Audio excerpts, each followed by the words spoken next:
Hey, hello, how are you? Welcome again, man, to Kgosi Live podcast, coming to you live on www.kgosiefm.co.za on radio, that is, and www.segongane.holdings.co.za/Kgosi FM/ and welcome again here on TikTok, which is the Kgosi.fm 5. Thanks so much for joining me tonight, guys, and today I'll talk about this man here. See this man? This man here. Yeah. We're remembering this man. The thing is, I didn't want to do a show tonight. I wanted to do the movie night with my kids, but you know what? Somebody sent me this video, this one playing, actually both of them. And they really got to me. I'm like, guys, Mari, like what happened to us as black people? Are we really that easy to forget? We just accept what's happening at the moment? What really happened after 94? What happened actually after 1990 when Mandela was released from prison? And, were we were we really betrayed? What happened? Were we betrayed by those that we trusted with our democracy, our freedom, actually? And then this man, him and the others like Steve Biko, did they die for the right cause? And we left traitors amongst us who are in parliament today who are saying they are leaders to us. You know, I'm going to play a whole video. I actually found one of his last and maybe only interviews. Chris Hani, when he came back from home. When he came home, actually. I got his interview and I'm going to play it and we're going to watch it together and then we're going to analyze it after. But then during that motion, during that course, just think for yourself, Omari, what's happening today? Are we still having this? Listen to this.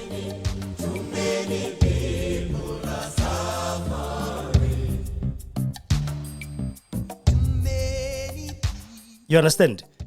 What happened? You know, what happened?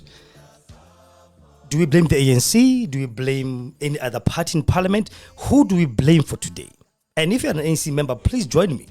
You can even join the panel and tell me what you guys think about this thing. Because at the moment, black people are still suffering and they're suffering more. The very people that we fought against, they're still surviving, Look at the Western Cape. The Western Cape is a country on its own. What was the deal made by CODESA? I've got CODESA minutes, it's a lot of them. It's about time black people, we sit down and we talk. And we talk real things and we ask real questions. That's exactly what happened to us. What did we do? What are we? Is this what we voted for 94? My parents voted the first time, two of them, they were still alive, 94. They actually went, remember those long lines we used to see of black people having hope that this country will be something today, tomorrow. But then we come back and we find that we're still in the middle of oppression. The only thing we're told to be happy about is to sit next to a white person in a bank, is to sit next to go into ShopRite with a white person, is to be in the same bus with a white person. Beside that, what have we got? What have we got? Let's talk about this thing. Like I said, I got a video, an interview of Chris Hani that we're going to play. I want us to remember him. We're going to watch it with me. We watch it until the end. It's 28 minutes. It's beautiful. And then you hear how he felt when he came back home, when armed struggle was abolished by Mandela. Mandela. What happened? You know, him in the camps, in a struggle. How was it there? Listen to that with intent, you know, to learn something from it. And maybe that black consciousness that Steve Biko was killed for will wake up again, because black people are relaxed. Black people are just relaxed. They're just sitting back. They're enjoying whatever loan they think they have. You know, they're just there. It's fine. You know, we're in democracy. I can now go into the same bank with a white person. I can now shop in the same shop with a white person. It's fine. Everything is okay. But we still have the Western Cape. That is actually a little country now. It's for whites. There's no middle class in the Western Cape, by the way. There's no suburb like Westview or any other suburb that a black person can buy a house. There, you are either white or you are black. What was the deal that was made in CODESA about that? Was there a deal made to say, listen, you're going to take the Western Cape for only one term? After that, we are taking back from you. The DA will win. Have you ever noticed something? Maybe you guys are not observant, but the government that are coming now, the local government elections, and even the national elections, you must check. The first day of counting, DA 68% are ahead in the Western Cape. How is that possible? How is that possible? That the DA, the first day of counting the votes already, that night when then Nakwe saw 68%, it's so far that you can never catch it. And by the way, the whites there, they're in the small minority. The people actually more, they are coloreds and blacks. You look at how they live now, you ask yourself, really? So today I want us to remember this man. You see this man? You need to remember this guy. And ask Kupila, what we're having today, is it what our parents voted for in 94? Or we're just betrayed by hooligans and thugs that wanted to take for themselves and put their names up there and put their pictures in our money? But then a black person is still suffering today. I remember this other white guy said something and I wanted to kill him, literally kill him. He said, you know what, Kgosi? If only we knew as whites that this is what you guys wanted, we could have given you this freedom a long time ago. Imagine that. If we knew this is what you guys wanted to have now, we could have given you this freedom a long time ago. Meaning, nothing changed, bro. You are free, but we still own you. We still own everything. Yeah. So, like I said, you're going to watch this interview with Chris Hani. So please bear with me. It's a very nice one. Watch it with Nkarim. Watch it with many people have joined. Thank you so much. Hi guys. Let me just do this quickly. Watch it with understanding and remembrance of a great hero that you have lost. A great hero that you have lost. Listen to that and then tell me, Khori, what we're having today, Bakhet, is it really what you wanted to have? Ne? Let's take a listen to this.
Thank you. Please get behind the line. Sorry, can you go behind the Just stay behind the banner, please. So let her run yourself. We are going to let you all through.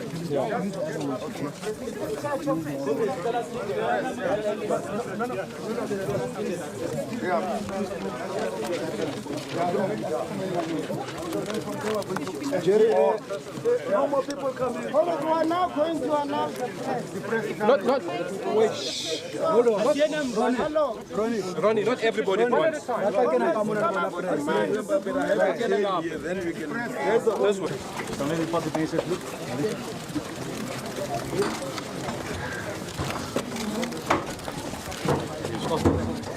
Keep back. Okay. Sorry.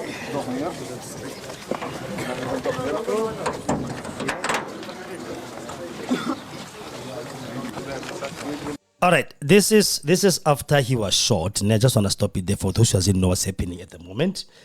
This after Chris Hani was killed. I think in 1993, he was from a shop in the morning, and he came in, and then on that morning, I think it was on Saturday, Jalus Walus, he's a Polish immigrant who came and was bought by Clive David Lewis.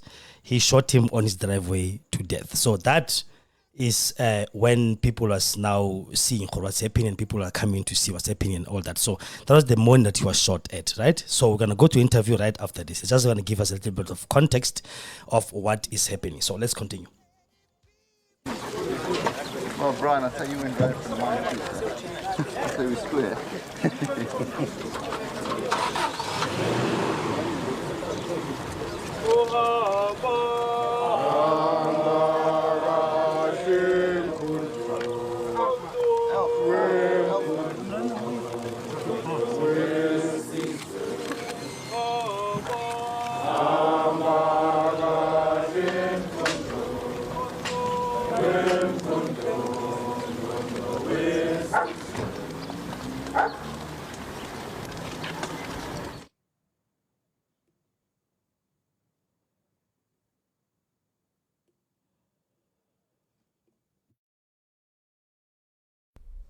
When we established ourselves in Lesotho and were able to set up the underground and military units inside the country and began to operate, South Africa became nervous.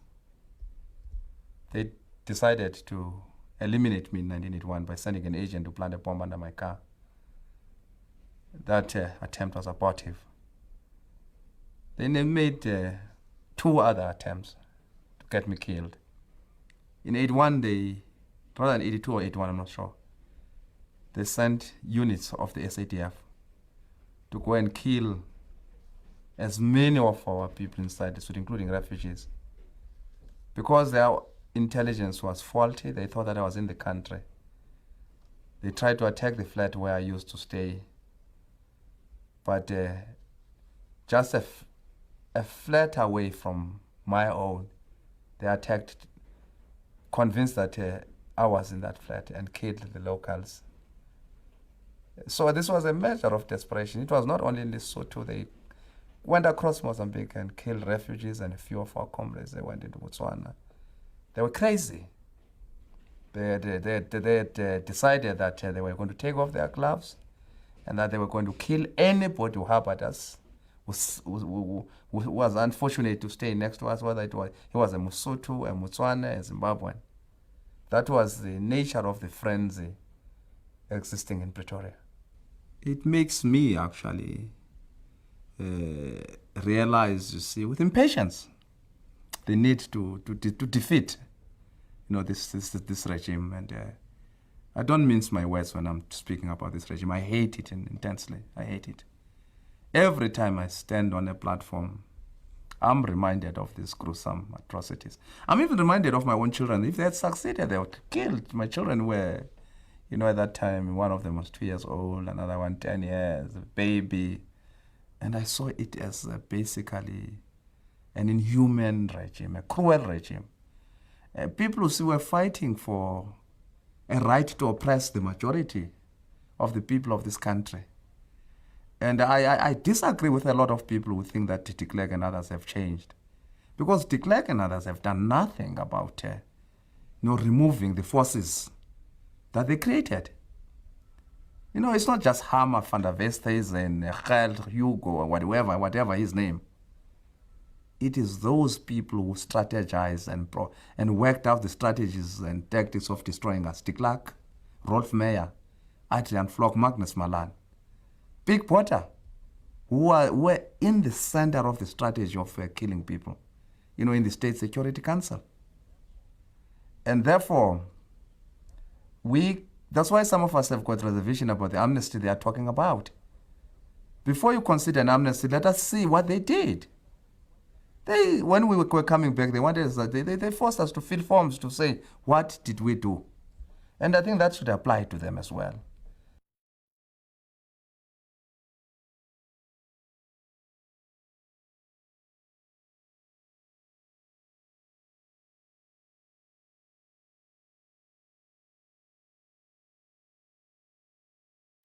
For most of us, this was the realization of our dreams as young combatants.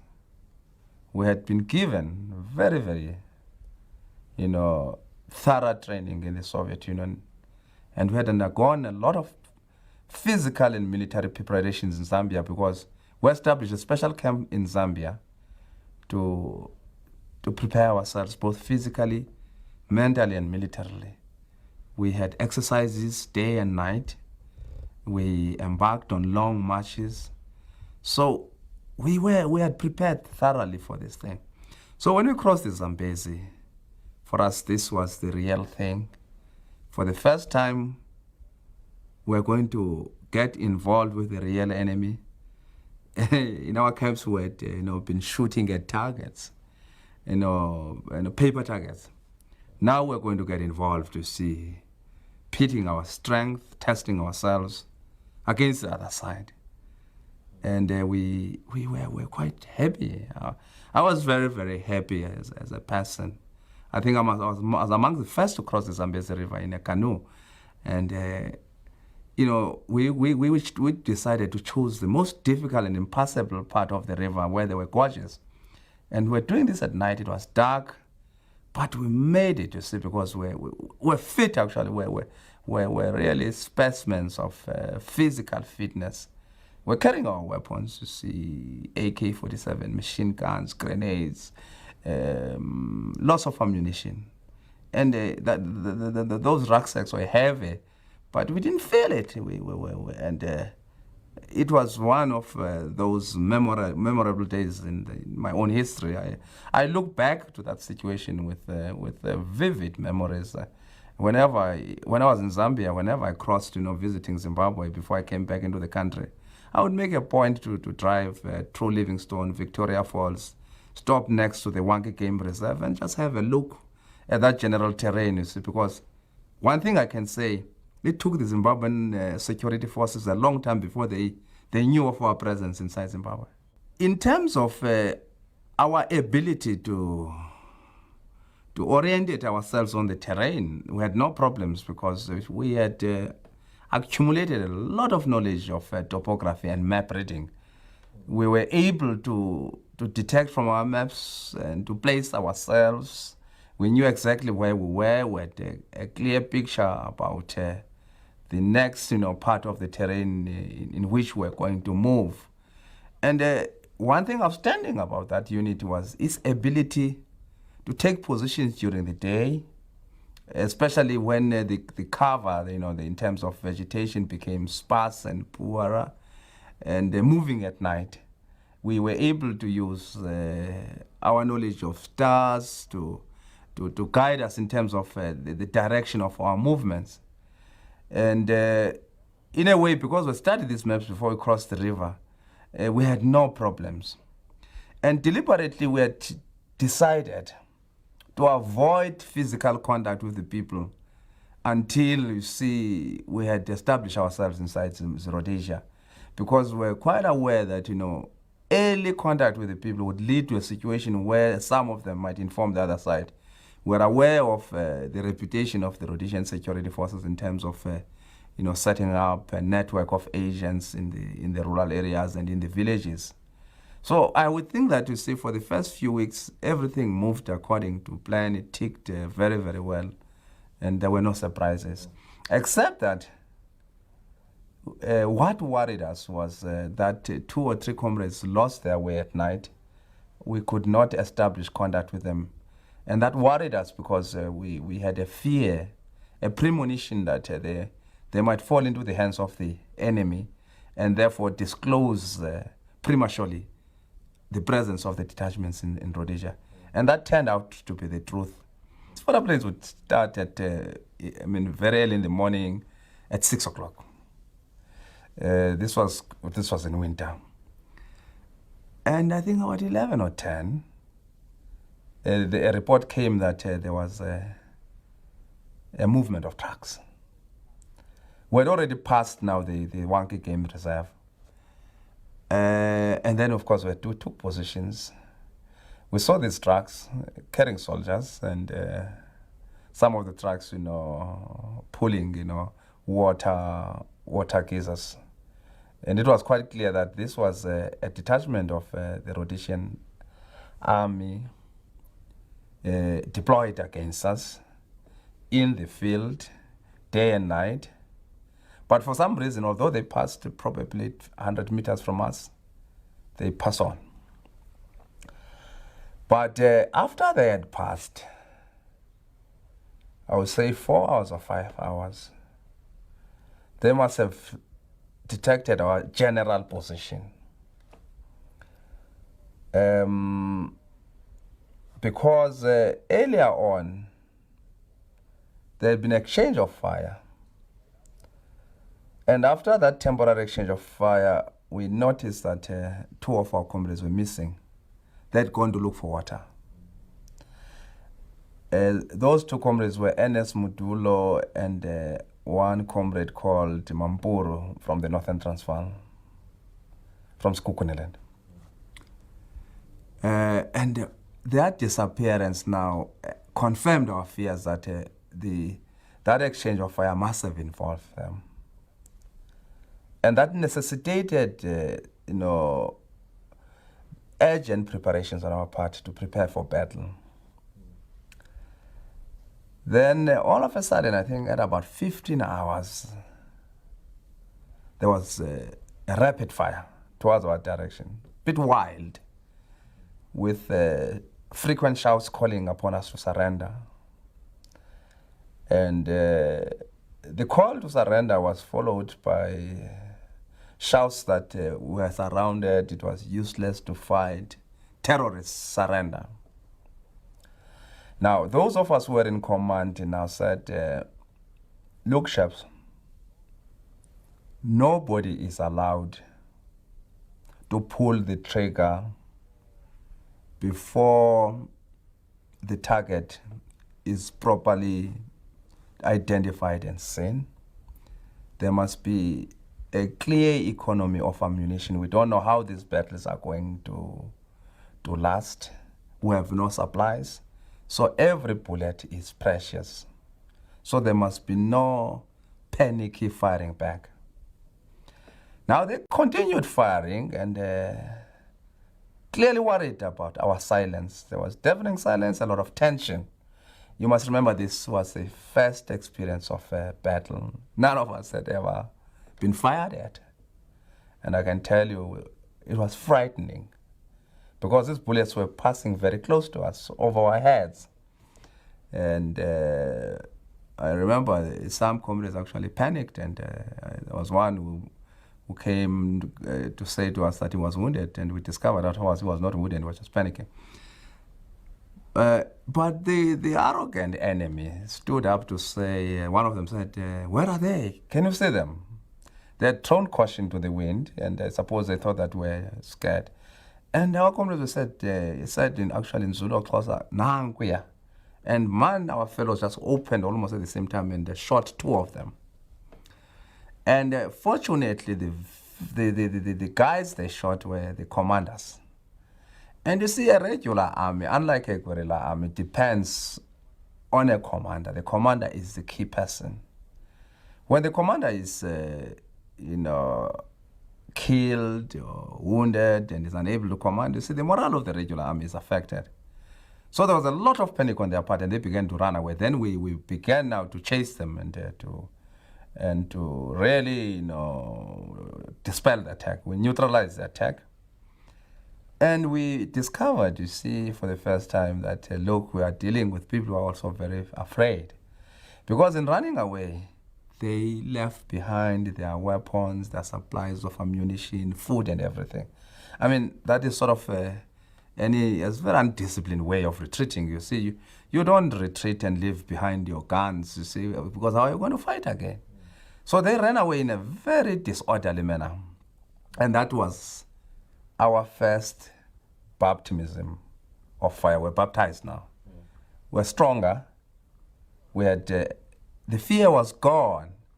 The nervousness, the throbbing of the heart against the ribs, it disappeared. You see, we're all unnerved now. We're very cool and determined. But again, we had not been eating well for a very long time. So this was a welcome supply of food for us. The masses on the ground had not been organized to receive us and to give us the necessary support in terms of intelligence, in terms of protecting us, in terms of giving us regular meals, and in terms of guiding us generally. within Rhodesia itself, it was clear that we had a responsibility to save the detachment.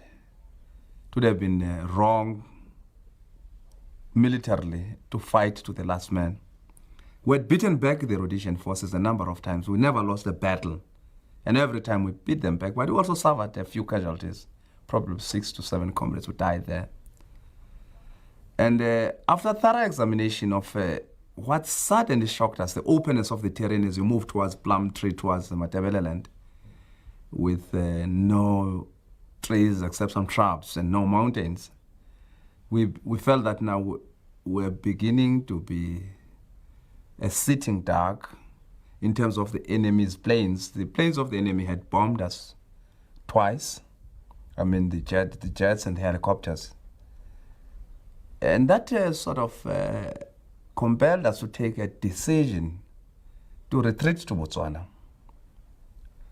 in order to build up our forces, to re-establish, as well as to re-establish contact with headquarters in Lusaka. That we did, I mean, in terms of retreating to Botswana. But unknown to us, Botswana, South Africa, and Zimbabwe had been,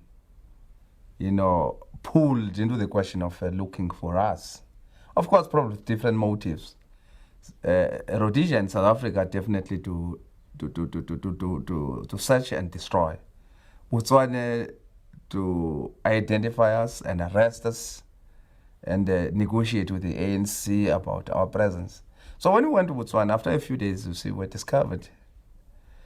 There was a difference amongst us as to whether we should resist arrest and fight back. There was a strong feeling that, we should not allow these fellows to capture us. But there was also a strong feeling that, look, Botswana is an independent African state, a member of the OAU, and that fighting them would create problems for the ANC mission. It would never be understood by our people if we had a situation where Botswana soldiers were killed in action against us. So ultimately, we agreed that let us surrender.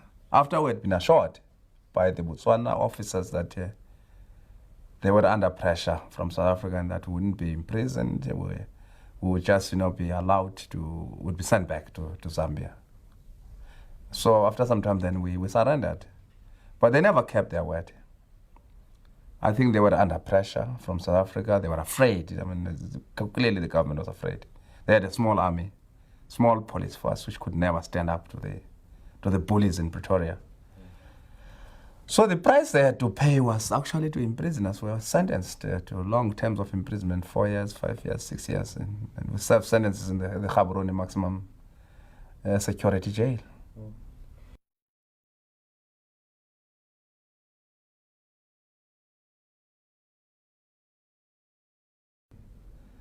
I was a militant and angry young man. I wanted to go back and fight after resting for a few months. I found our movement totally unprepared for the continuation of the armed struggle in South Africa. That was my reading of the situation. Of course, there were reasons that they were put forward. I found a lot of preoccupation with solidarity work, with international work. And I found a lot of demoralization amongst our chaps who were in camps in Zambia. And I began to agitate for the resumption of the armed struggle, for seriousness on the part of the leadership. I'm using the word seriousness because in my own view, and this was a subjective point of view, that they were not serious. And I became part of the writing of a memorandum which was very critical of the leadership. Well, that memorandum put us into some trouble. The leadership was angry. They thought our attacks were unfounded and irrational. And some of them felt that our attacks bordered on insubordination and on mutiny. We were suspended from the organization. But that memorandum brought about a lot of heated discussion within the ANC. The need to have a conference, the need to work out a clearer strategy of struggle, of revolutionary struggle. And ironically, there was the Morogoro conference. We were excluded from the Morogoro conference because we were regarded as rebels. But I'm able to say that Morogoro conference ushered in serious discussions which led to for the first time to the formulation of a clear strategy about the waging of a revolutionary war in the country, of a people's war, the need to build the underground, the need for propaganda, the need for mass mobilization.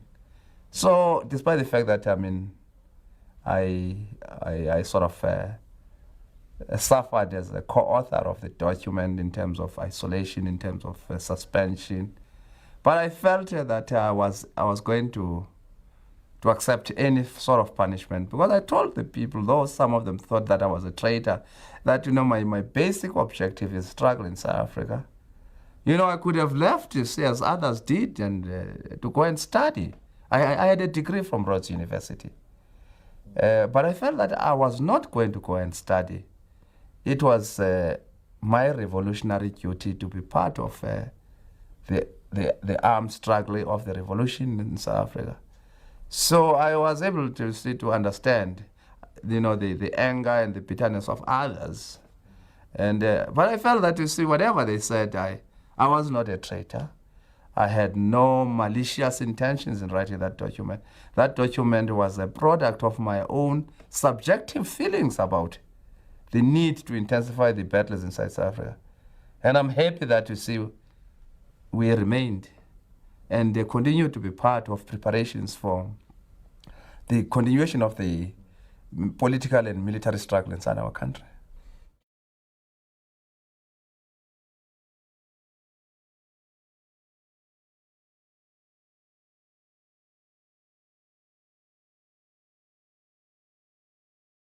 I want to be honest.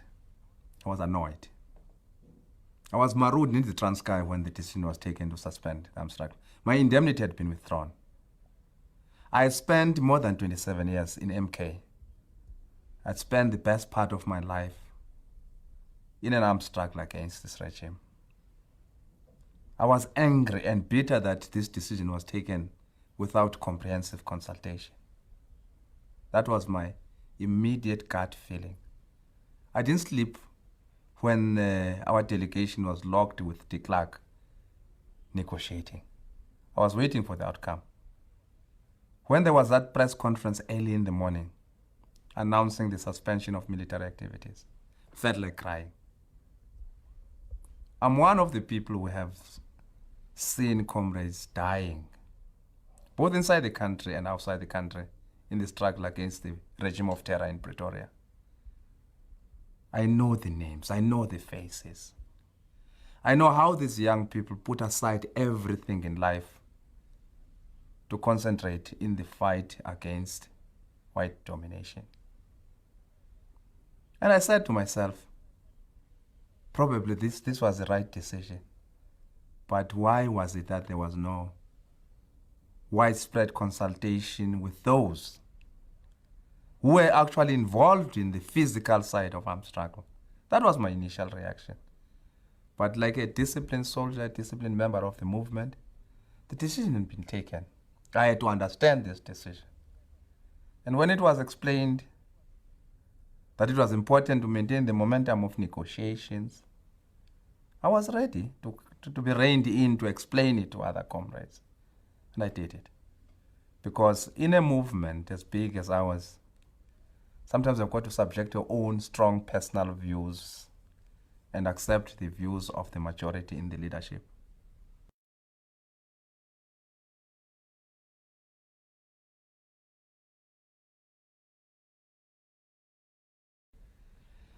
There's a certain form of attachment that South Africans have for this country. I'm speaking about those with whom we shared times in exile. I'm speaking about the excitement I sensed in MK cadres coming back into the country even before I came back legally. How they felt good about going back to South Africa, though they were going back to fight. That's the sort of love and patriotic fervor that we had. When I was coming back, I was saying that for me, this is a moment of happiness, of joy, sheer joy. To listen to our people speaking their own languages, to be able to read South African newspapers, to be able just to sit and watch our people the beautiful people of South Africa who have been subjected to a cruelty no other people, or very few people in the world have seen. But the brave, proud black South Africans, who with their hands, with limited resources, have refused to be browbeaten, have refused to surrender. For although I was not coming into a situation of freedom, but I knew that nothing would stop us from marching forward to freedom, to a new South Africa, into a free country, into a country where they would fight for social justice, in a country where we would begin to tackle the problems of the poverty of our people. And for me, therefore, this was not marching back home, but marching along the path of struggle to a liberated country.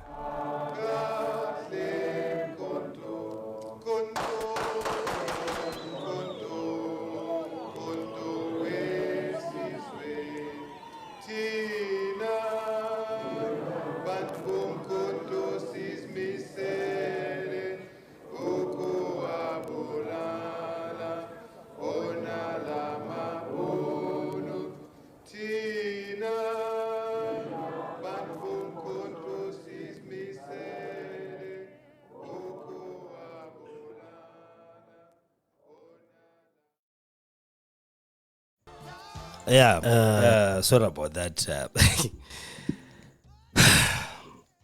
I don't know what you guys have taken from that, but for now, it just hit home to think, Hori, we have children that are going to have to be left in this mess that we're having today, where a value of a black man is still the same as it was in apartheid, where people like these ones had to lose their lives, that I can be here and you guys can be there as well to watch what we are doing now. But with these memories that we have today, does our kids have them? Does our kids have this sense of patriotism to this country? Do they know what these people went through that we're here today? Do they know? I never had someone to teach me history. I learned at school when I was still coming up. And what happened was, I when I came here first time, I wanted to do law because I wanted to actually make sure we go sharp, and then where you come from as a black person. Because go Putatswana, where we were told we were free. I love Putatswana because I still have a flag. You can see the flag here. Yeah, there. Because I'm patriotic to that place because I grew up there. And I'll never be ashamed that I'm from a homeland which actually took me as a black man serious and made me what I am today. But you have this democracy and we have everybody now joining together to live their lives freely. And the only thing that we got was you can stay next to a white person in a poor white neighborhood. You can be inside a bus with a white person. That's your freedom as a black man. That's enough. But you can give them Western Cape again, and you can have people like Phil Craig. I don't know if you know that nonsense. Busy advocating for the Western Cape to be independent country, and nothing is done to this person. He's a British immigrant that is here for 20 years. He can still be deported. It doesn't mean that if he's here for 20 years and have our ID, he can. But this person is active in the Western Cape, advocating for our country again to be separate because they don't want to live next to us. They can't just take it that a black person is in charge. But who do we blame, guys? Who do we blame? Do we put this to the ANC's foot and say, listen, you betrayed us? Is this Mandela the real Mandela that they said wasn't from? Is it a fake one? What's going on? That briefcase that Kgosi gave to Mandela. Remember the picture? The famous picture of Mandela, him alone, with 3 white men giving a briefcase. What was inside that briefcase? What was in there? These are the questions that you should be asking yourselves today. How are we going to leave such a country to our kids to live in? That they don't know anything that where we come from. They don't have a sense of history. Are you teaching your children? Who are these heroes? About Steve Biko, people who were killed just because they said this color is beautiful. The man was asked in court by a judge, why do people call yourself black? You people are more brown than black. And he says, why do people call yourself white? You're more pink than white. A fearless hero that was killed brutally by these people that are still in charge of us today. You know, we had an incident. We had a market day here in Valentine's. And I saw my co-host, the one that we do remoting in the mornings, Kanyi. And she was so angry because you had to beg a white company that has a whole complex in a black neighborhood for them to give us a right to use their parking lot. And she was so angry more than me that, are we still doing that today? Yeah, we can't all own. We can't all own businesses, I understand. But what was the dream that our parents voted for, 94 guys? Was it like I always say, to be able to stay in a place like Westview where we are now, where it's supposed to be middle class? Or were we supposed to really take back what was ours? Let's ask ourselves those questions. That what are we doing? What are we doing to change this thing for our kids? Because their children are being taught fraud regal. Their children are taught how superior they are to us. Their children. I remember one time I was in Main Lane. Kgosi was like, I think she was still on a pram. I was with the mother. We were in Main Lane, and some little boy, man, I think maybe he was 5. He passed with this man and said, "Mommy, look, another monkey." In Main Lane here, to East. Imagine. That boy was like, I think 3 or 4 or 2. No, not 2, sorry. 3 or 4 or 5. Imagine if a young man can be corrupted like that at that age. And who taught him that? That's the parents. Tants Makubela. Which country do we still even have one? I don't know. Maybe somebody can answer him. Hori, do we still have a country?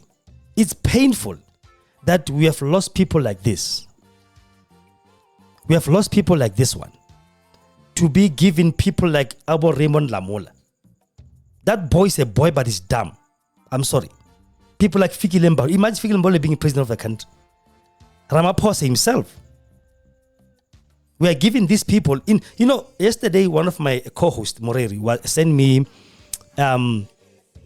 a post about they're recruiting children, they're recruiting people, youth. You know, youth are from 18 to 34. I don't know what 35 years in. That's only youth in They sent a post and they said only 18 to 34 people can apply. They're going to be doing some software development. I'm going to announce it on Monday when you're doing remote show. Please join us in the morning from 6 to 9. Our breakfast show here in Kgosi FM. And I asked them, okay, if you are saying 18 to 34, what about 35-year-old person? Do we still matter? What must they do if they can't get that opportunity to go and be to spend 10 days and be a software developer? And what he said to me was, "Bra, we are sitting in a parliament. That decision was made by 80-year-old person. 80, 85, 65, 75, whatever. He made a decision that now as an 80-year-old person, I can still be in parliament and get a salary, a whole lot of salary, but I can't give another black child an opportunity to go and improve their lives because I say the youth age is 34. What about 35? 36? What about just the color of my skin saying to me, listen, I'm suffering. I don't have anything to do. I'm 35 years old. I've got degree in this, but I can't even get a job because no one wants to hire me. There's no jobs being created in this country. Is that what our parents voted for 94? What do you think would have happened if these people were still alive? Hey, like, have you ever thought of if Chris Hani was still alive or Steve Biko? How was it going to be like in this country? They shot him because they wanted to keep him quiet. The moment white people love you, they've got something to gain from you. The moment they call you, no, when you are not like them, you are like us. When you are an improved black person, you must run away with your life because you know for a fact that they want something from you. This should be taught to our kids, that they must know who Chris Hani is. They must know who Steve Biko is, not Mandela. Mandela's betrayed us a long time ago. The moment this man made a speech, I have stood against white domination. I've stood against black domination. What black domination are you talking about, bro? Because no black person ever dominated anyone. The moment that Freedom Charter thing was written, that South Africa belongs to all who live in it, black and white. Yeah, we were done for. The moment he announced the armed struggle end, you heard him what he said. I'm sorry. There's some clips that he said, I've seen the rivers of blood of my brothers and sisters flowing. He mentioned there, I know their faces. I know their names. Imagine we are told we are fighting a very good battle that's going to liberate our people, not only to compromise, but then I'm told tomorrow morning, some old guy comes there saying he's Mandela, stands there and say, the armed struggle is being suspended. What about the deaths of people that sacrificed their lives to make sure you and I today, Bakhaito, are sitting in this room talking to you like this freely? Like I'm ahead. Like I don't want to do this show today, to be honest, but then this video, especially this one, this one here, it really caught to me. I'm like, yes. Like when he said, I hate this regime, I hate it with everything. What people are smiling now, guys. They don't talk about the poor whites in Lichtenberg or here in Danville. Talk about the ones who've got money. Have you ever seen how systematically they've made sure that the black person never progress? We are pushed into suburbs like Westview, Danville, Yonaibone, plus West Park and Lotus Gardens, where there's only Indians, by the way, those who didn't know. And they stay in Bryanston, Sandton, Pretoria East, where a house is costing more than your whole life salary that you can work for. They know for a fact that you're not going to be able to afford it. And then they go to Western Cape are in the middle class. Those who have been there, they know. No middle class in the Western Cape. There's either the poorest townships, Langa, Guguletu and the rest, and Western Cape where it's Bishop's Court, Constantia, where they are. They know for a fact. This other lady today was with me. She was asking me, are you saying you can't afford to live in town like in Cape Town? You can't. Unless you're a gangster or unless you've got so much money, then you can be able to rent a flat there that you're going to pay a lot of money for. Because they made sure they're going to give us, they're going to take away their things systematically and in this so-called democracy. What if you benefit as a black person in this democracy? Let's be honest. What have you benefited? It's very expensive and very racist times. I was there, 2014. We were there and, hey, Jehovah. No. All right. Tanzara, they left the weak ones. They knew they were traitors. That's why they kept them alive. Yeah. Actually, my thoughts exactly on that. My thoughts exactly. Like I said, the moment they love you so much, these white people, they love you. You know for the fact that you are a traitor. That's no okay. Somebody here is benefiting something from me. I was in Oudtshoorn in 2017. I remember I left because I was a missionary. I took a gap year to go do missions, and I went there. And I was the only black man. That town is racist, eh? The richest are whites. The other richest people are blacks because they are soldiers. They have a camp in the middle of Oudtshoorn, an army base. And the poorest there are coloreds.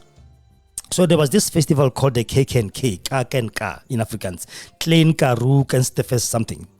That is like the whole town has got stalls and music and whatever, and they're just the whole week they're just celebrating. It's very hot. It's in the middle of the Karoo. I was there as a black person, and I walk around that little town, and the looks at God was like, who is this one?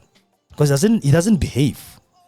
He doesn't know his place. That's in the Western Cape, next to George. They look at me like with those eyes of, okay. Some Nigerians actually approached me. They were selling phones there. They were like, hey brother, where are you from? Like, I'm from Pretoria. They're like, yeah, we can see.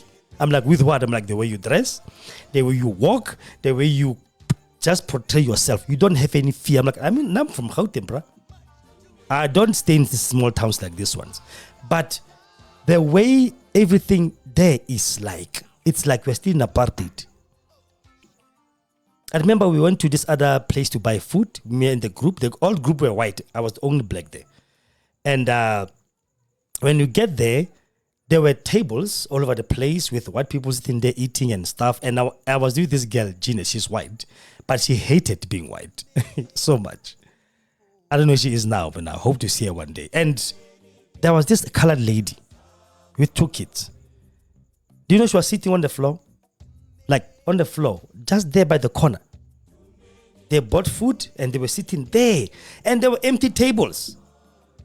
And I just stood and looked at it and it's like, can't you see there are tables? But then I look at the room. The room was looking at me. Who are you to come in here so freely? Maybe they thought I was from the US or something like that. I didn't notice I've been in South Africa. But I'm from here. Because actually one of them asked me, where are you from? Like, I'm from Pretoria. They're like, nah, the way you speak, bro, you don't speak like, like a typical South African black person. I'm like, how do I speak? You understand? So, now for now, this pains me to see this happening now, because what are we having in Parliament is not what represents our people. Have you ever seen Parliament nowadays? Watch Parliament and see the jokes that are happening there? Like grown women and grown men. They're doing nothing for black. We are the ones who suffered in apartheid. We are the ones who suffered in apartheid, Bahaj.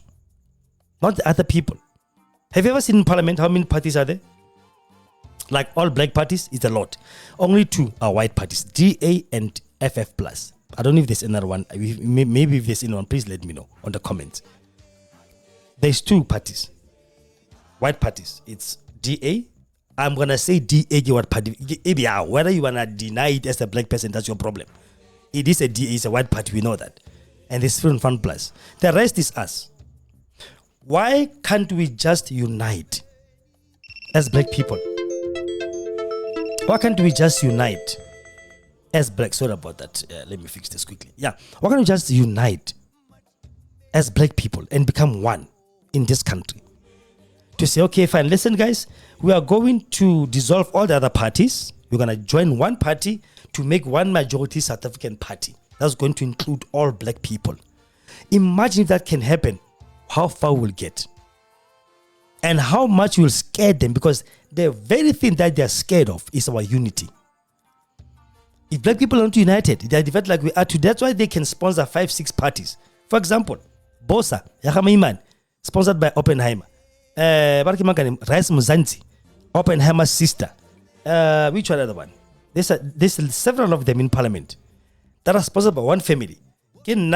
Kgosi or sponsor another party, Junior or sponsor another party. Like imagine the dinner time in Oppenheimer House when they're sitting discussing how much they're giving millions to black so-called leaders that's supposed to represent us in Parliament. Hey, just to divide the black people. Oh, no. Now I gave Muslim money 15 million to start a party and he's there. He's one in Parliament, but he's got 15 meters from Oppenheimer's sister. Oppenheimer himself, no, I gave Rais Muzanzi, this guy, I gave him 15 million as well. He started a political party. The other one will say, no, I gave this one. Imagine the dinner table of the Oppenheimers all discussing how much money are they pumping in this unit of a black person. And we all accept that willingly. Why? We have people like Groenewald. People like Groenewald who can threaten war in Parliament. Threaten war, like you come from my land, we're going to have a civil war. Groenewald, the one who has been praised by other black people to be the next president of this country. The white guy who's the minister of justice, who was praised for raiding New Lock. He threatened war, life in Parliament. Just because they've got parliamentary privilege not to be prosecuted for whatever they do in Parliament, he just said it. You come from my country, you come from my land, and we're going to have a civil war. Is this what 1994 is supposed to be about? Like one cousin that Mizuma said. She said something like, our colonizers never left like other African countries. They never left. We had to stay with them and share parliament with them and reconcile with them. Whereas other countries in Africa, they actually left. They left. They left them in their own devices. Yeah, they destroyed other countries like Mozambique, like Botswana. They did destroy because, sorry, not Botswana, Namibia and the rest of them. They did destroy because they said they can never enjoy what they've built. It's fine. That's pettiness,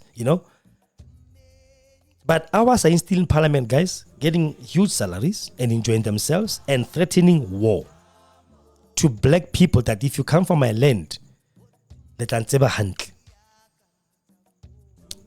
Let anseba handle. You come for my land. The audacity of a former colonizer, former oppressor. That is why he said in that video, I do not believe that the cleric and them have changed. They haven't changed. They were forced to a serious compromise. Much as we did. Mantashe said something. He said we had to give them something. What is that something? We had to give them something. Or else we're never going to be allowed in our own country to have our own say. We had to give them something. What is that something? That is the question that people should be asking themselves today. What is it? But when I look at what has happened now, I can see Western Cape is gone. I don't know. What do you guys think? I'm renting because I'm angry and I'm tired of always being seen as a second-class citizen in my own country of origin, not even birth, by foreigners who came here to take and destroy a black man. If you're not proud of your skin color and you want to say, because you bond, ya 5 years you call for nothing, and you think you have made it, pity. Because most of them will say to you, no, because it's fine. It's not. Leave the past. The past shapes the future. We can't ignore that. They are teaching their kids the fruit trigger. They are teaching. I want to king the day of the vow. Apala Dingan's day. Dingan's day called. I want to be busy, but let's say, but celebrate the death, the killing of 2,000 people in their own land. Yeah, Agibon, they are in the comments. Yeah, get tons, Makubeka. Thank you, my darling, so much. What's up again? Are they left the weak one? Yeah, Kibali that one. Cape Town is very expensive. Yes, it is, and very racist. Some colors think they are white in Cape Town. Emuna, board. We went to Camps Bay, right? The first experience of a color racism that I felt in Cape Town was when we were in Robben Island. So this guy was supposed to be a tour guide, right? To tell us actually what's happened, Mandela Selden, all that shebang. When I asked the question, the guy was so snappish and just, dismissive and okay. I'm like, Emren. And then that's when I felt it. Then we went to Camps Bay. We drove back. Camps Bay, we got there. They see the guy's GP, right? And then they have to look through the window. Who's driving? Is a white or black person? When they saw it was a black person, they were like, taking a busy. Hey, my bro, hey, colors in Cape Town. We're gonna do a show about colors one day, very soon, and yeah. And you couldn't even get a parking to go to Camps Bay, guys, to go see the beach of this country in Cape Town. We couldn't. We had to. You know what? Let's go. Whatever. I'm not gonna be made to feel small in my own country. And we left. We never went to that beach. You saw it there, but you never actually went and put our feet in the sand like normal people going to the beach in Cape Town. We didn't do that. We couldn't because. And then he ran to a white person. Hey, Minier, come. He saw parking. I'm like, hey man, this guy. Yeah. So they think they are white, Bafan. Burn it. What about Tanzania ego? We are power hungry. Always want to lead. That's our problem. Look at how Of course, we all want to be in power. We all want to be in charge. But I think at the moment, do we blame the ANC? Do we remove the ANC? Who do we put in there? EFF maybe? I don't know. That's my take. Because the only party which still shakes these people is the EFF. They had to go to the US and complain about the EFF. Not MK. Sorry, guys. I love you. I love Jacob Zuma, but not MK. That we actually, now I believe maybe it was supposed to do that, to be radical as the EFF, because Jacob was radical in the ANC. I really thought he would continue the EFF. But maybe it's in the matter of, it's just teething, they're still growing. It's okay. Mara, imagine a whole people taking one man, Malema Julius, to the US to complain about this guy to Trump. I'm not saying vote for the EFF. I'm just saying, how do we keep them on their toes? The EFF is the only. I saw now, and I was so emotional. Now, got this so-called Sona debate that is happening now. Actually, the EFF is the one that forced the speaker to acknowledge Jacob Zuma in Parliament, President Jacob Zuma in Parliament. I'm like, wow, Malema is really grown, hey? He's really grown, this man, at least. They forced the speaker to acknowledge President Jacob Zuma because they could not. They will acknowledge everybody else, and then when they come to him, they keep quiet. Then the lady said, Ki Mateis, the colored one, she said, it doesn't matter whether you like him or not. The fact is, he's a statesman. The former statesman, whether you like it or not, you can acknowledge the clerk and the others and force him to stay in Parliament. Remember Tani Mudise?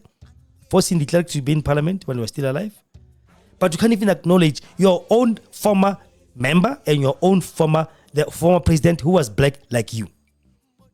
The lady was like, there's nothing compelling me in the rules to do that. But then later she said, okay, we'd like to take this opportunity to acknowledge former President Jacob Zuma in the gallery. People just went mad. It was the EFF. It was the EFF that did that. I'm not an EFF member, and I don't think maybe I'm Kibabwela. No, I'm not their member, but I'm a black South African and I'm very patriotic to my country. Any leader who's black that wants to see a black man matter, let's follow him and give him that power that will keep the others on their toes. Because this compromise is too much. We have compromised far too much and far too long. 30 years compromising for something called democracy. And who benefit a few people. And Abang get nothing to show for. Except if you work hard. You really, really work double. You work hard. You make sure you're going to be fine. You work hard like nobody's business to get where we are today. You take yourself to school. You become a hustler. You touch there, you touch there, you touch there, just to make sure you're going to be sitting in this chair today. And Kgosi FM. But then how many of us can do that?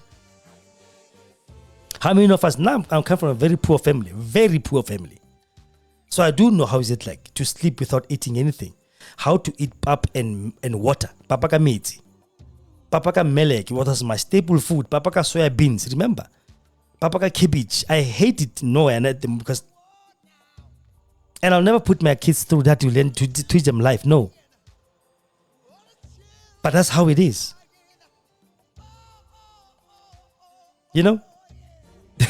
Let's see. And then Tanzania Pilar, we are still their puppets. And the money they're getting is for them. They haven't even built a university since they took over. Jacob Zuma can have one. Actually invested one. Which they were. College doesn't matter. The fact is put a building there. Arbon. There's no strong party yet. Our constitution needs needs to be changed before we even focus on which party. Yes. But in a moment, Tans, don't you think, Corey, like I said, we should rally behind a person who still makes them shake? I mean, when Kalikril and the rest of them, Kalikril, by the way, Ling CEO Kenya AfriForum, he was one of the people who voted no. They had the referendum, 92. Ne? That's why only people voted to say, do we end apartheid or what? Kalikril, now in South Africa, he was the other people who said no. They said no. They don't want apartheid to end. So imagine such a person taking Malema to Trump. That means this guy is doing something good. As blacks, let's leave our differences. I remember the previous LGEs. Demo 60. I saw these guys, they took a picture. All the reps of the parties. They took a picture. Okay? It was UCDP, different t-shirt, ANC, EFF, DA. And when I look at that picture, I saw black men competing amongst themselves. I'm like, guys, but do you think this picture is actually a nice picture? It's not. Because what I'm looking at there is 5 black men competing amongst themselves. The different color t-shirts, only one skin. This one. Our unity is very far, eh? It's very far. And I think it's about time we have our own black consciousness again. It must come back. That you can be proud of you. That the color of your skin must never make you feel otherwise about yourself. But you should stand and say, I'm a black man. Yes, I'll use the word black because that's what we have now. I'm an African. And I'm very proud. If when I see the racism now, you go Twitter out. Since this thing at Trump is similar, since Elon Musk took over Twitter, Mudima tools. One day I'm gonna do a live with a Twitter feed that shows what white people are saying about us in this country. Who are living here? Some of them are in America. Who ran away? I'm in America. Some of them are there. I want to do a live when they able to my Twitter feed page to find out how much am I hated by these people. Just now, don't keep quiet again. I talk too much. So, sorry about that. So, guys, Agit, EFF can challenge them. Yes, we need young leaders in these other parties. Yeah, imagine ANC. ANC how many people are that are young ANC? Lamola, who else? This girl, Kimanga no Kimbrata, Shem Leno Bait Malatiana. But Kimanga, this woman, Kamwana, oh, Lenis is young, Bon Chabeni, at least they're still young Yana. Kimanga Oko presidency, or Movenda. Lene, you know, but the rest of them, kitty pensioners, 60 above, up until Ramapos. But they're still, one of them are Sondo. Masondo ki deputy chair, ya NCOP. Have you ever seen him? Yeah, go guys. Yeah, man, order in the house. Like the guy is tired, but he can still stand up in the morning and say, I'm going to work. How many people, how many kids still need to get that job? So when it that time, we need young people in this thing. Questionary, work hard when they are getting it easy. How hard can you work, my brother? You know what? I've got 2 kids, man. I've got 2 kids, and I'm working I'm here now. I'm supposed to be watching movies with them, but I had to do this live. That's how hard you can work, unfortunately, so that they can be able to have a better future. Like I said, now I grew up very poor. I'm not going to let my kids to go through what I went through. I can't. I will never do that. Let my kids go through what I take them home just to learn the other side of life, for them not to be spoiled. But I will never let them suffer like we did. That is why I'm doing this now so passionately, because I want people to wake up. Blacks, wake up. It's about time. Your slumber is too deep and it's too much. Wake up. Stand. You're going to say, this is enough. This is enough. This is enough. Stand up and really say, guys, nah, we can't do this anymore. Where's your pride? Where's your sense of patriotism? A black person in a DA, that person makes me sick. I'm not going to lie. I've got friends who are in the DA. They are black and they know where I stand.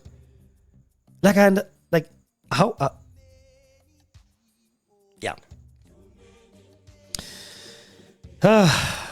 Thank you so much, Tans, as well. Are above 60 years and yet you can't work at that age. Yeah. Imagine. But what's about retirement age is 65. Maran is 90 in parliament. How does that work? He's 90, he's 68, he's 70 something. Have you ever seen Nalidi Pando? I mean, Mola, I met the president for machine maybe. I get nearly minister of Derco, right? If I'm not mistaken, some time back. And have you ever seen her shoes, Shem? But she still goes and become a minister, and it's like they're paying for being in exile. People who deserve those posts. Give a thoughts on Liba. They deserve, Chris Hani, they deserve those posts. Positive big people who actually died having a conscious mind of what they were there for. This man, did you hear that interview? This man telling you how much he was dodging bullets flying here. Imagine, when I family this guy. Surviving assassination attempt. It's a guy, Mandela. These people had access to his food. Because they were getting something from him.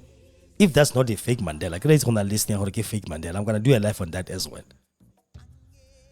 Like, okay, I'll touch it begin. I was asking this other person, what happened? What do you think happened to Mandela's immediate family? Winnie passed away with all her secrets. Zanzinzi died mysteriously. Where is Zenani? Mandela not died. All of a sudden he dies. Let's connect the dots. 1 + 1. Give a guy. Was he a real one or was he a fake one? Because none of them are there. Mandela it's fine. Let's talk about the immediate family of this guy. Have you ever seen a picture of Mandela coming from prison with his family on a picnic or go wimpy? Have you ever thought of that? This guy's been in prison for 27 years, right? He comes out and he just goes to work to fast track the elections, do Codessa, but then you have never seen him as a family man with his own kids. Hence the question, was he a fake one or what? But anyway, another life will come on that topic. And please bring your A game. All the times, you must go research Bafanas. Bring your A game when I talk about this thing. It's about time. We use TikTok here now, freely like this, or any other method. Or this other lady was asking, but Kgosi, how can we put this message out there? I'm like, what I'm going to do tonight, that's the start. TikTok can reach millions of people, guys. Use it for benefit. Stop using it for dancing. And for stupid videos we always see there. But hey, so that is what I'm gonna give you. Have you ever seen Mandela? Another family, man,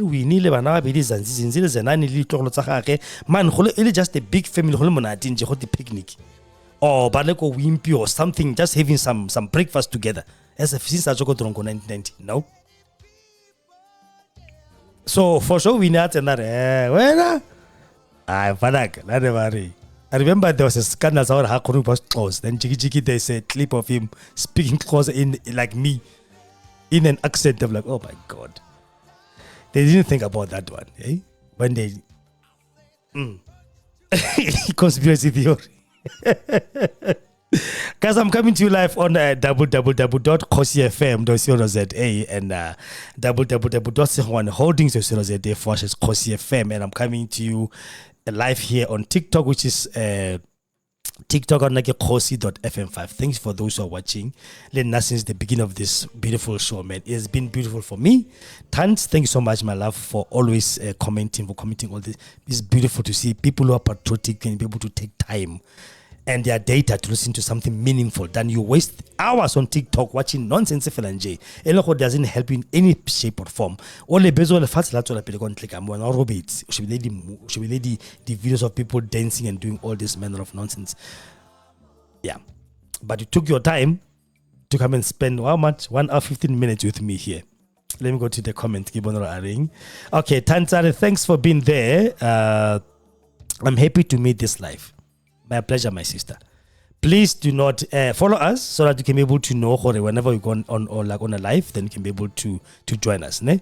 I'm not doing lives only politics. I just pick up a random topic and I talk about it. And the full video of this, if you want to watch it again, will be on my YouTube page, which is Kgosi Live Podcast. Kgosi Live Podcast. It will be there. Because again, I TikTok cannot do a full video, so I post it there as a podcast, so you can watch it there and comment there. So subscribe and follow us, and we have our own very own. I created our very own YouTube a platform that is called Kgosi TV. Like here, what is that thing? Yeah, here. Okay, I wanna get this one. Yeah, Kgosi TV. You can just go to Google www.kgosietv.co.za. You get in there, you'll see a full page there on your right. If you're looking like this on your right, there will be register or login. Register, have an account. Start posting your things there for free. It's our very own YouTube website that you can upload like TikTok it does and like Facebook does. But this time there's no censoring. I can't play music like this. While I'm doing live here, Facebook or YouTube, they'll block it because of copyright. But here at least more TikTok or Rishap. Like it's like a speed more tons. Okay, Facebook page ya ka ke kgosietsile Segongane, and then you have links on those pages. So that is my Facebook page. The one ya baraki mam man ntebe khana etsa selo akire so kgosietsile Segongane. That is my Facebook page, ne? Go there, follow me, please, under there, and then we always post things under there.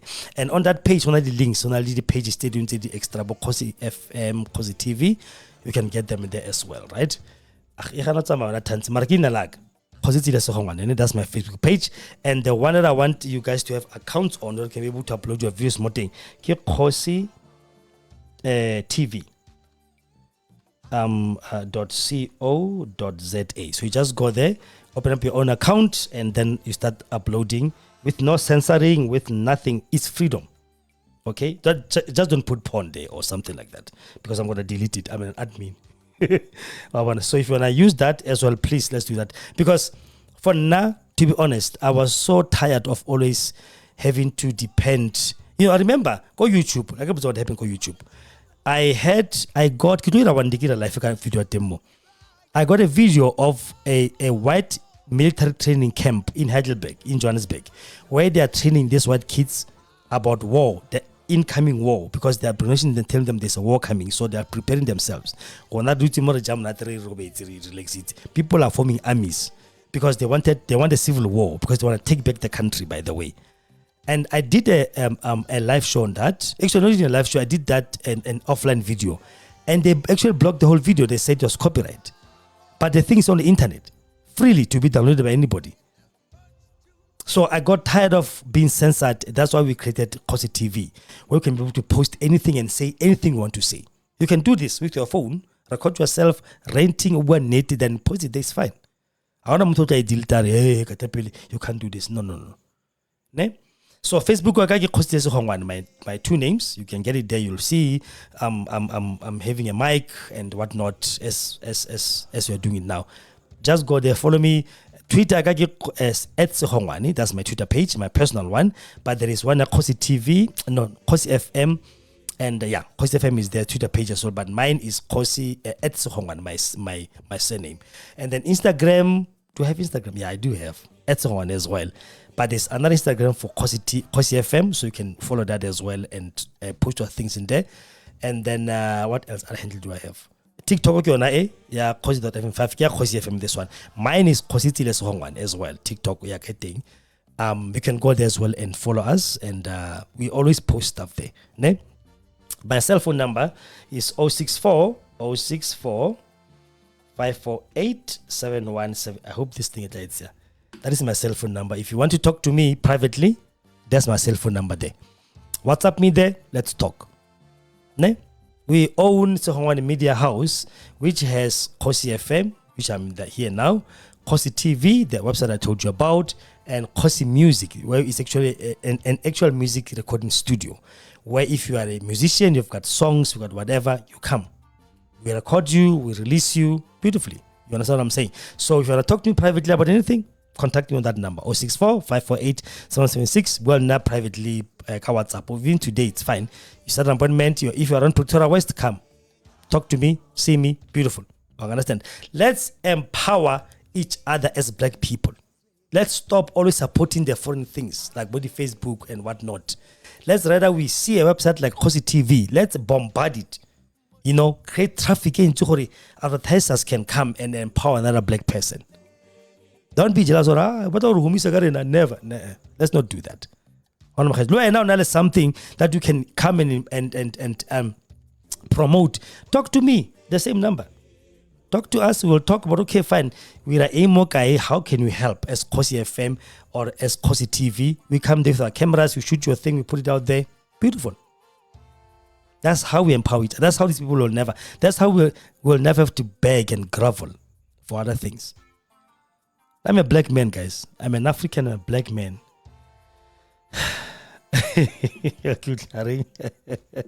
The problem we socialize with people who are not the same mind. Yeah, of course. That's brainwashing that we got in this country. Remember, I was telling my other colleague one day, but no, my tribalism, you have it. I'm like, That was where tribalism started. Do you know what Soshanguve stand for? Soshanguve, the name, and Soweto. Soweto stands for Southwest Townships of Johannesburg. Different townships in one area, southwest of Johannesburg. And in Soweto, there's sections. Dube Township, that's where the Tswanas and the Sotos things, very beautiful, well developed. Kona lebo Zola, Koma Zulu Mfela, not developed that much. Other sections are there. You look at Atteridgeville, Atteridgeville le Atteridgeville agera. Atteridgeville from Sikhukhwa until Kalafong Heights. That's Hotletse Masoto Mapedi Kote, right? And it's very nice. Not beautiful houses that much, but very nice. You know,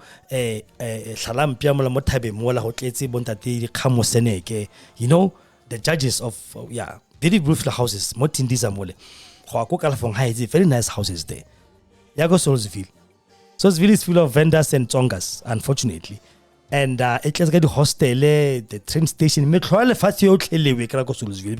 they didn't develop Solsville to make sure the other people who stay more start. They look down on those ones who stay go Solsville. Like go Salbon side. Whenever somebody will say, Udulaka kina Salbon side or kina Solsville, Okana Solsville. Yes. Because of that kind of class thing, tribalism that we put on us. Soshanguve, Yemete, Soto, Shangan, Nguni, Venda, if I'm not mistaken. Right? Only HH, Kema Tsonga, very poor. PP3, PP1, PP2. GG, very beautiful. The FF, very nice. Keba Soto, Batswana, Gotinko. So they will make us compete amongst ourselves. That's how tribalism started in this country. So, shame, we were taught by the system to do that. Ne? But I don't do that. I don't care if you are Tsonga or whatever. Or you are a vendor or whatever. I don't care, to be honest. I don't. Yeah. Okay. Get hands. Okay, that's why it's not easy to invite them here. Are Soshanguve, Soto, Shangan,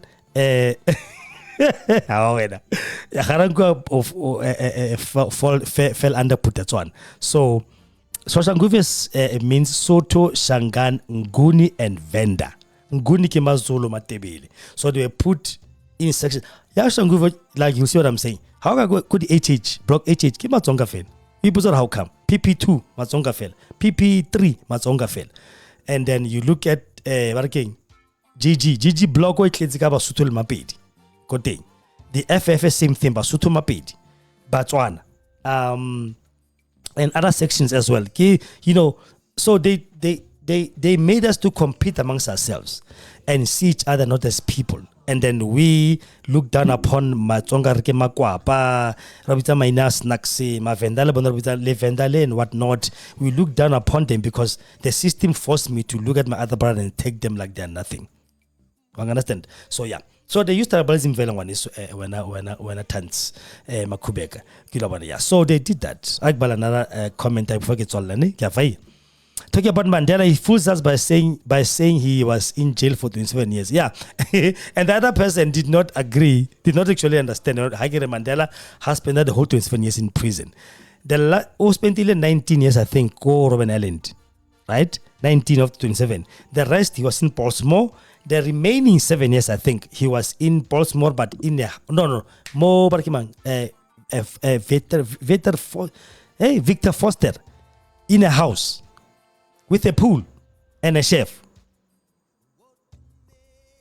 Let it sink in. The last remaining years of his sentence, he was in a house, free to go and where he wants to go, free for being visited by him. Winnie refused to stay there with him. Said, no, I'm not going to do that. Winnie refused and said, I'm not.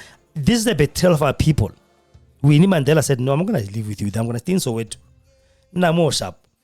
1990 was officially released from prison, but he has been living in a house for plus, I think, 6 or 7 years, if I'm not mistaken, with a chef and a pool. A nice house, like a suburban house like this one's here. So they fooled us by saying he was in 27 years. Yeah, in prison. Please, we know. So I hope today some of us have learned something about what is happening in this country now. And maybe when we vote, got the local government elections, don't vote the DA in, please. Don't do that, because now you are still betraying us deeper. Vote for any other party that you see is going to be progressive for us. If it's EFF, put them in there. Let's see how far they'll get as well. Man, like I'm saying to you, is the only party in parliament today that is really shaking these people up. And I can quacking these people. They are the only ones. They were able to take him down to Trump and say, I mean, the guy had to play videos, just Malama's videos on TV, guys. Come on. It's important. Very much important. So if this guy can be able to shake these people up like this, how much more will he do when we give him that chance again to say, yeah, now you're the president, let's see how far you'll get. Marwan? Yeah. So, Agit, what's your comments about today's life? Beautiful one, man. I love this man. I hope I was alive when he was still alive as well. But pity was taken from us by these people. But I want to thank you guys for being with me today. It's 1 minute of 29 minutes, 1 hour 29 minutes of a live that I just did today. And I want to thank you so much. We have reached 9.2 likes. Thank you. You know, at least I've done a job today. Yeah, but then I randomly do lives like this whenever there's a topic, but I always put up a poster. So if you're going to take my WhatsApp on the same number that I put there, you'll see the posters being posted. Or if you're going to follow this page, TikTok, you'll see the poster there as well. And then you'll see the poster again on my other TikTok, which is Segongane, my personal one. So we do a live every day. Remote breakfast show. We are doing it every single day, Monday to Friday, 6 to 9. If you want to join us live here on TikTok or live on www.kgosietsile.co.za, you're welcome. It's a very nice show, man. It's very beautiful and it's so informal. Unscripted, it's very funny. You can join us there as well, and then yeah, let's have fun. You wanna come to Kgosi FM? We're in number 702 FM class in Westview, more danville, more pretoria west. We are there. I'm there now. You can come and just chill. You have a couch, sit down there, and then we have fun with you. And then you wanna join us on the chairs. It's 3 mics there. You can do that. Kgosi FM is an online radio station that was created by me, and it's there for the community. Everybody else wants to be part of this. If you want to be an inspiring DJ, you want to be an inspiring DJ, you wanna do radio, you wanna learn how to work on radio, contact me on that same number, 064 548 776. I love you so much. Last comment, Tants, beautiful Tants, are the way we sing at school when Mandela was released. Yeah. I think we really thought Hore, basically in the libis in Fanaka release a hero and they're releasing a traitor J. And then it killed me. It killed my love for him to know he was in a white man's house. Yeah, he was in a white man's house for the remaining 7 years or 6 years of his sentence. Name? So Tanzar, thanks so much for reminding us of our great hero, Comrade Chris Hani, and we hope your TikTok page grows. We need more youth here. Thank you, my brother. Thank you so much. I really appreciate you, Tans. One day we'll have a trophy for you. We'll have. I hope you're gonna stay number one, a fan like you. TikTok has just made you number one fan, and number one top gifter. So we thank you so much, my sister, for joining us. I hope you're a sister. Yeah, Tans. Thank you so much, my sister, for being with us here. Let me follow you back, Madali. Go follow Yane Sharp. I just followed her back, man. Thank you, Tans, for being patriotic, for taking your time, sisters, from the beginning of this life until now. And then we're gonna do it again soon. So please, Mola Modi notifications, put all of them. That whenever we go live, got this page, you know. And then you can be either join us for our morning breakfast show or whatever random. I always used to do it religiously, but it's getting too much. But then because whatever random, I'm gonna put it there. And then like today, like I said, I'm supposed to be at home watching movies with my kids, but I'm here. But hey, what can you say? When duty calls, duty calls. Bakhejo, thanks so much. I love you very much. This is Kgosi Segongane signing off from Kgosi FM, more Pretoria West on number 702 Fingers Cross in Westview, Danville. So thank you so much. And like I said, this door is open for you all to come and have fun with us here on Kgosi FM and join us and let's grow each other. Whatever business you have, talk to me, talk to us as a team. We'll make sure we're going to help you. Whatever that idea you have, whatever ambition you have, you want to do. I got about how I started this thing. It will be very much inspirational for you to say you can do it as well yourself. It's no longer far-fetched like, a radio station online. How do I start? It's easy. Talk to me. I'll tell you all the steps that you're going to have to follow and have something like this. Have your own podcast. Have whatever. For free. I don't charge anybody anything because information creates your own, but I had to teach other people because other people wanted to keep it. And I'm like, nah, you can't do that. So, Bakhejo, I hope you have learned a lot. Thank you, Tans. Thank you so much. Stay blessed as well, my darling. I'll be blessed too. Bona Bakhejo, I love you. Have a nice one. Bye-bye.